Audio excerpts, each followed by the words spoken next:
আমার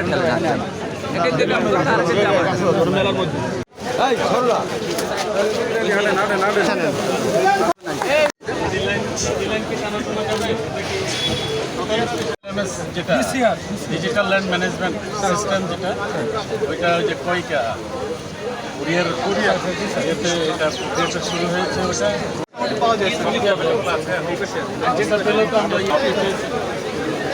যে এই দেশে সবচেয়ে বেশি মামলা হয় ভূমি নিয়ে। জনগণ যাতে কম মামলায় মোকদ্দমায় জড়াতে পারে এবং ভূমি সংক্রান্ত যে কোনো বিরোধ যাতে নিষ্পত্তি হয় আগেই, মামলা মোকদ্দমা ছাড়া যাতে সব কিছু আমরা নিষ্পত্তি করতে পারি, সেজন্য আমাদের এই উদ্যোগ। জনগণ অনলাইনে খাজনা দেবে, কোনো ধরনের হয়রানির শিকার হবে না।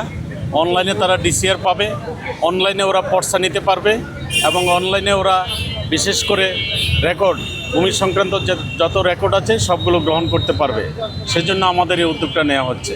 কোনো কৃষি জমি নষ্ট হবে না। আমাদের বরিশালে পুরো বিভাগে আমাদের প্রায় 8,02,000 হেক্টর কৃষি জমি আছে। মোট জমির পরিমাণ এখানে 13,22,000 হেক্টর। অঙ্কের হিসাবে এখানে প্রায় 61% জমি হলো আমাদের ফসলি জমি। এই ফসলি জমি যাতে নষ্ট না হয়, কেউ যাতে ফসলি জমিতে ঘরবাড়ি করে আমাদের ভবিষ্যতের পরবর্তী প্রজন্মকে নিরাপত্তাহীন করে তোলে, অর্থাৎ খাদ্যের ঝুঁকি বাড়িয়ে তোলে, সেটা যাতে না পারে, সেজন্য আমরা এখন থেকে চেষ্টা করব। জমির শ্রেণী পরিবর্তন করা যাবে না। জমির যে ডোবানালা জলাধার সুরক্ষা আইন সেটি যথাযথভাবে প্রতিপালিত হবে।